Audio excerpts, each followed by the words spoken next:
पूर्ण ब्रह्म कबीर साहेब की जय। स्वामी रामदेवानंद जी महाराज की जय। स्वामी चित्तानंद जी महाराज की जय। स्वामी गरीबदास जी महाराज की जय। बंदी छोड़ सतगुरु रामपाल जी भगवान की जय। सत साहेब।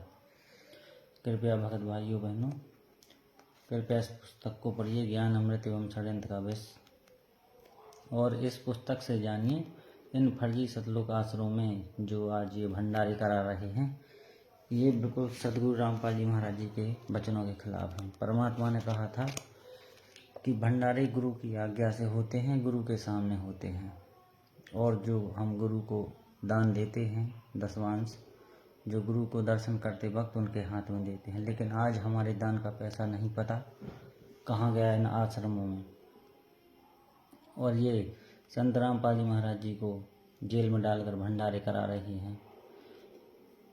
कृपया सोच विचार करिए भगत भाइयों बहनों कि जिसका गुरु जेल में हो, एक गुरु समझ के एक माता पिता के समान ही होता है। समान क्या, गुरु तो सबसे बढ़ के होता है, लेकिन हम एक माता पिता जैसे समझे कि यदि कोई हमारे माँ पिता को जेल में बंद कर दे तो क्या हम कभी घर में भंडारा कर सकेंगे? आप सोच विचार करिए भगत जी, ये फर्जी भंडारे हो रहे हैं। गुरु को जेल में रख के कभी भंडारा नहीं किया जाता। गुरु के सुख में भंडारा किया जाता है, दुख में नहीं। गुरु जी आज दुख में जेल में बंद हैं और ये मैनेजमेंट वाले गद्दार कहते हैं कि गुरु जी तो लीला कर रहे हैं। संत रामपाल जी महाराज 2006 में भी जेल गए थे। जेल से 22 महीने जेल में रहे। 38 जो लोग साथ में जेल में गए थे, यही गुंडे, इन्होंने अपनी जमानत करवा के ये बाहर आ गए थे। लेकिन संत रामपाल जी महाराज जी की जमानत किसी ने नहीं करवाई थी। कोर्ट ने पर्सनल बॉन्ड पर जमानत दी थी।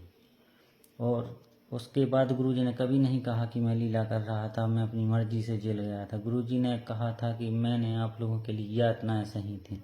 और आज भी वो जेल में हैं तो फिर कैसे लीला कर सकते हैं? वो भी तो यातनाएं सह रहे हैं। और आज हम आश्रम में हलवा पूरी लड्डू जलेबी बनाकर सभी भगत भाई खा रहे हैं, तो ये यातनाएं नहीं दिख रही हैं क्या? इतनी लीला कर रहे हैं कि गुरुजी जेल में रोटी खाएं, दाल रोटी, और तुम आश्रम में हलवा पूरी लड्डू जलेबी।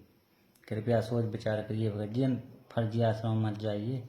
ये संत रामपाल जी महाराज के खोले हुए आश्रम नहीं हैं। ये फर्जी वीडियो कॉल दिखाकर गुरुजी की नकली आवाज़ में भक्तों से कहते हैं कि मैनेजमेंट मेरा है, ये आश्रम मेरे हैं। ऐसा कुछ नहीं भगत जी, आप सत्संग में सुनिए। परमात्मा ने कहा कि 13 आश्रम खोल के हम दुनिया को क्या संदेश देंगे कि लोग क्या कहें कि ऐसे साधु होते हैं 13 आश्रम खोल के।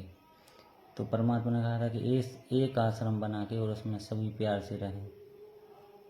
तो कृपया भगत भाइयों बहनों इस बात को समझें और विचार करें और संत रामपाल जी महाराज जी के लिए आवाज़ उठाएं। जो उनके साथ षड्यंत्र हुआ है, इन्हीं गुंडों ने, जो आज ये फर्जी सतलोक आश्रम खोले हैं, इन्होंने ही बरवाला कांड करवाकर 5 महिला एक बच्चे की हत्या करके और कोर्ट में गवाही दी है कि हाँ, ये हत्याएं हमने संत रामपाल जी महाराज जी के कहने पर की हैं। तो कृपया भगत भाइयों बहनों कोर्ट के जजमेंट को पढ़िए इस पुस्तक में। नहीं तो आप ई कोर्ट सर्विस ऐप डाउनलोड करके उस पर एक नंबर रहता है जो फाइल का कोर्ट से वकील द्वारा मिलता है, कृपया वो डालकर, उसमें सीरियल नंबर होता है, वो डाल के आप उसका कोर्ट का जजमेंट निकाल सकते हैं। और ये गुंडे कहते थे कि आंसू गैस के गोले से पुलिस की मार से भक्तों की मृत्यु हुई है, आंसू गैस के गोलों से, जबकि ऐसा नहीं है। इनने हत्या की थी और कोर्ट में गवाही भी दी है, तभी संत रामपाल जी महाराज को आजीवन कारावास की सजा करवाई। सत साहिब। जय बंदी छोड़ की।